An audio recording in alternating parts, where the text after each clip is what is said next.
recently David Cameron at the Olympic Park urging everybody we know in Scotland, if we've got friends and family, to ring them up or email them to tell them to vote no. Incidentally, I did exactly the opposite, as I normally do whenever David Cameron tells me to do something. I rang up all my friends and pleaded with them to vote yes, but told them it's their choice, not a choice of some person standing in Olympic Park. But it seems to me that's the closest that David Cameron has got to Scotland. Will you continue to press for David Cameron to actually enter a debate with Alex Salmond in Scotland over Scotland's future? And why do you think, in your view, he's frightened to come up to you? We will continue to press for a debate between the Prime Minister of Scotland and the Prime Minister of the United Kingdom and the First Minister of Scotland, for the reason that those are the parties to the Edinburgh Agreement that have laid out the terms of this referendum. It is therefore entirely appropriate that the two heads of these governments debate the issues. In terms of why we won't come up, probably because it doesn't have very much to offer the people of Scotland, hence preaching from afar, which has done nothing but do the Yes campaign favours. So long may he continue. However, I do look forward to what would be a wonderful debate between the Prime Minister and First Minister, which we will absolutely win hands down. Eloquent speech. It looks like you have the momentum right now, that the British and English government is losing the argument. But are you ready for a no if it, or we do not have a hope, of course, that we all hope it will be a yes, but are you ready for a no, and what will happen then to the SNP and the right to self-determination in Scotland? Actually, your question is very interesting because it's not for us to suggest what will happen in the event of a no vote. We are fighting for a yes vote, which we, and I'm sure I speak for Ian, know we are going to win. It is, however, for the no parties to lay out what the plans are in terms of a no vote, because they are the ones that are offering various empty promises in terms of what we can expect, yet have been unable, despite all of their different commissions that they set up to do so, provide any kind of information as to what the people of Scotland can expect. So the people of Scotland could really only know what they're going to get with yes, and that's why I believe they're going to vote that way.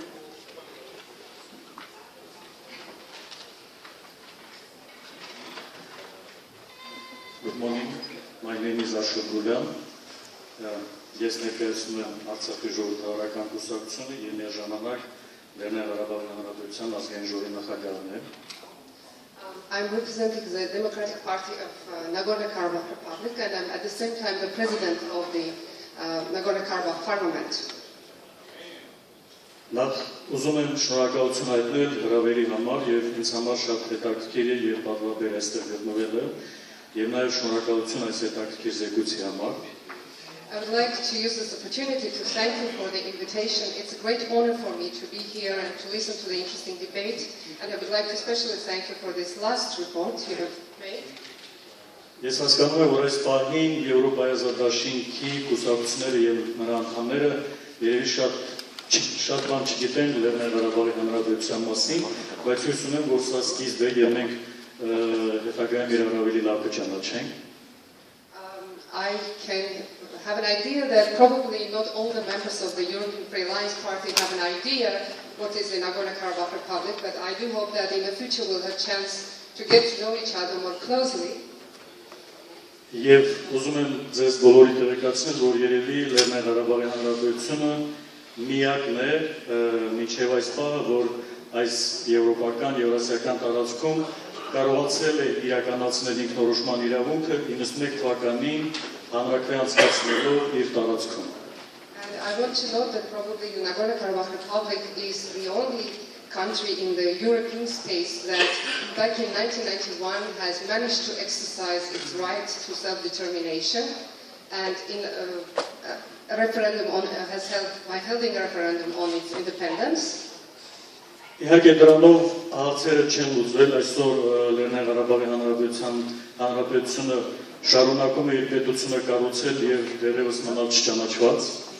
And of course, this did not move away all the challenges. We still have a long road to go because we are still striving for the recognition of our statehood. Բայց դա մեզ չի ուսահատեցում եւ մենք շարունակելու ենք մեր պայքարը, նաեւ հույս ունենք ձեզ հետ միասին ձեր աջակցությամբ։ We still have hopes and we'll never stop to continue.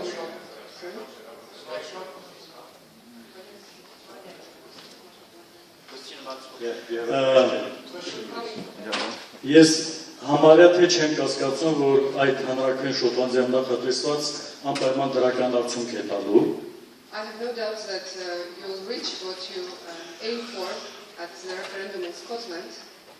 Որովհետև սա իսկապես շանս է եւ կարծում եմ, որ Շոտլանդիան ճիշտ օգտագործի այդ հնարավորությունը, բայց ուզում եմ նաեւ հարցնել, արդյոք շոտլանդական կուսակցությունը նախատեսում է դիտորդներ ունենալ եվրոպական ազատ դաշինքից եւ եթե այո, ապա մենք պատրաստ ենք նաեւ մեր մասնակցել որպես դիտորդ ու նաեւ մեր փորձը փոխանցել տեխնիկական կազմակերպչական հարցերում։ I wish you good luck and my question was, is your party planning to invite observers from the EFR member parties, and if so, we would like to offer our modest experience in the field of self-determination.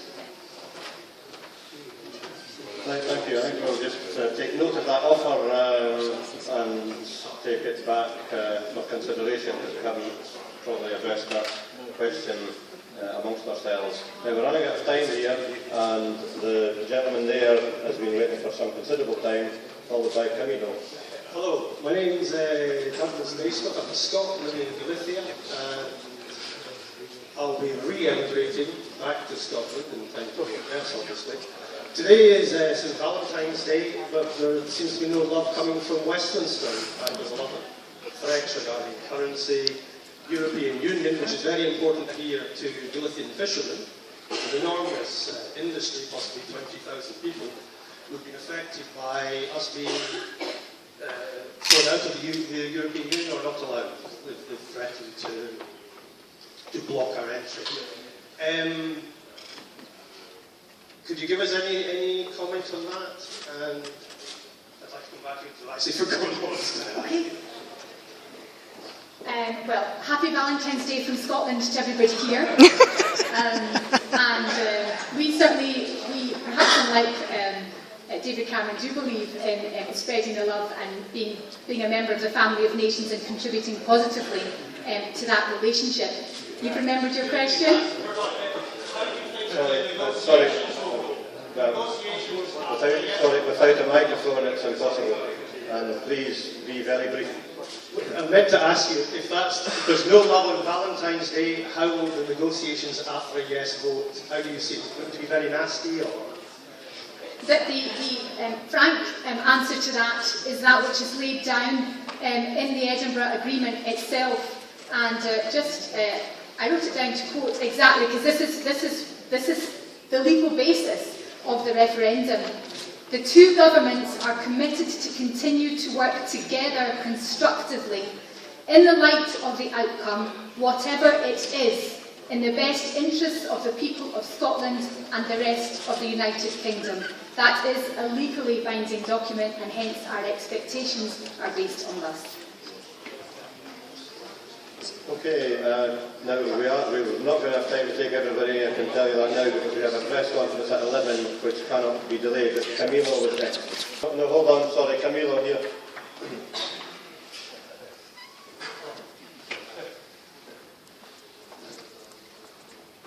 Buen día. Quiero decir en primer lugar que sempre constatei a extraordinaria inteligencia con que está presentando o Scottish National Party a súa proposta de constituirse como un Estado independente na Unión Europea. Sempre admirei a inteligencia con que se predicou que os do non non teñen alternativa, que se Inglaterra, se a Gran Bretaña sai da Unión Europea, os escoceses como cidadáns europeos teñen todo o dereito a permanecer na Unión Europea, cuestión que en sí misma cambia todos os criterios que se utilizan contra a posibilidade de que novos estados estesen presentes na Unión Europea, a inteligencia con que se presenta a capacidade económica e social de Escocia para ser un país independente, pero hoxe, despois de oír os argumentos e de coñecer o contido do libro branco sobre o futuro de Escocia, creo que esa inteligencia está absolutamente confirmada coa elección de Tasmina como predicador da independencia de Escocia. Creo que é unha prova máis desa inteligencia.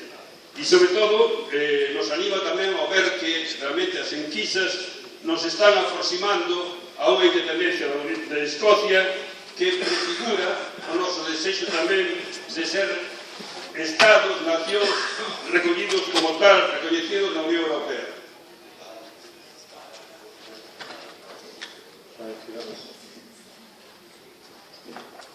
Thank you very much for those kind words. I think it's important, just in closing, I'd like to make one point.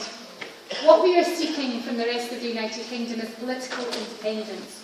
We have very strong social and cultural ties with the rest of the United Kingdom, and it is our intention to maintain, retain and celebrate all of those in terms of our family and friends who live in the rest of the United Kingdom, and in terms of how we trade and work with each other. So it's very important, I think, that you leave here understanding that political independence we seek and shall gain, but our social ties are very strong and long may they continue. Thank you.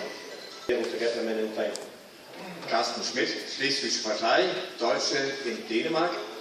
Vielen Dank für euer fantastisches Projekt und die Energie und die sehr, sehr guten politischen Gedanken, die ihr habt für eure regionale Entwicklung in Schottland als eine Nation, die hoffentlich einen eigenen Staat bekommt, wo ihr eure Ressourcen und eure Kapazitäten so gut wie möglich ausnutzen wollt mit dem, was ihr wisst über eure Bedingungen. Aber deswegen ist ja immer noch die Frage, die Christian auch angeschnitten hat, eine Frage, das ist, wenn es euch glückt, arm und reich gleicher werden zu lassen in Schottland. Was dann mit England? Was mit dem restlichen Europa? Auf welchem Niveau wollt ihr Solidarität zeigen gegenüber dem restlichen Europa, damit wir einen Sozialausgleich bekommen in ganz Europa? Down to François here and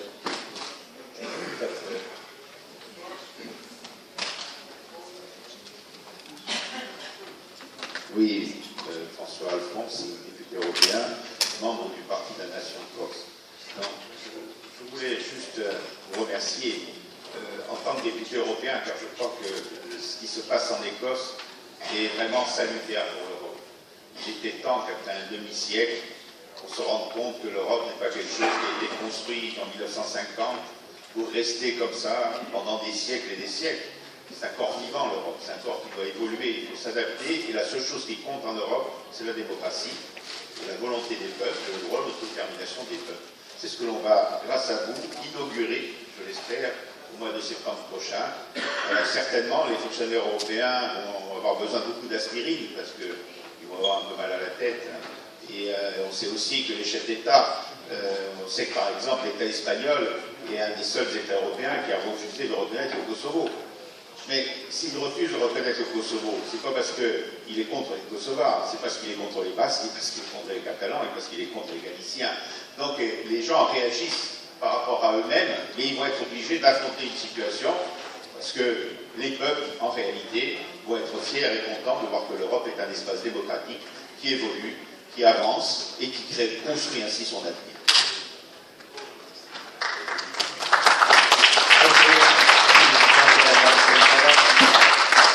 I'll give Tasmina the last word, but that just reminds me that I meant to say in response to the previous question and comment there that even the Spanish foreign minister has been quoted on the record on a number of occasions as saying that Spain would have nothing to say about Scotland's transition to normal status as an EU member in the circumstances that the solution is a democratically agreed solution within the United Kingdom, and that is exactly where we are, and that is why the Edinburgh Agreement is so crucial, because we have a situation which has been agreed in advance by the current member state government that they will accept the outcome, and that means that in spite of the rhetoric and campaigning against us, which of course was expected, that they will be morally, politically and legally bound to join with us and ensuring that there is a smooth transition, and I'm quite sure that the Spanish government will accept that, as their Foreign Minister has indicated, and that there would be no reason, no benefit, in fact the opposite, from gain for all the others as well, to do anything other than ensure that smooth transition from within is what happens. Tasmina. Just in response to your point about the rest of the United Kingdom and some of the legislation that come out of Scotland, we intend to be a responsible global citizen. In many ways, the rest of the United Kingdom has followed suit, and some of the legislation we've passed in Scotland under our devolved settlement, one which has been the banning of smoking in public places, a very small example of how we hope people will follow our lead when we are innovative in terms of legislation. I do hope one of the things that we do share with us is a commitment to free education and a free health service for the people of Scotland, which should translate also for the rest of the United Kingdom, because these are very important pillars and tenets of our society that I hope our friends and neighbours across in the rest of the UK should also have the opportunity to benefit from in the future.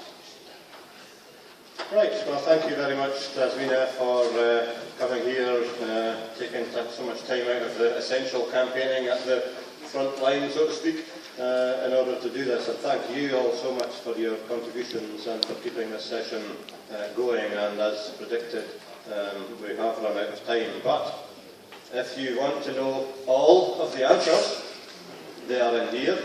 And I want to tell you that I'm donating this particular copy of the white paper to the tombola, which will be held by the IFA youth, so that you will have an opportunity to buy a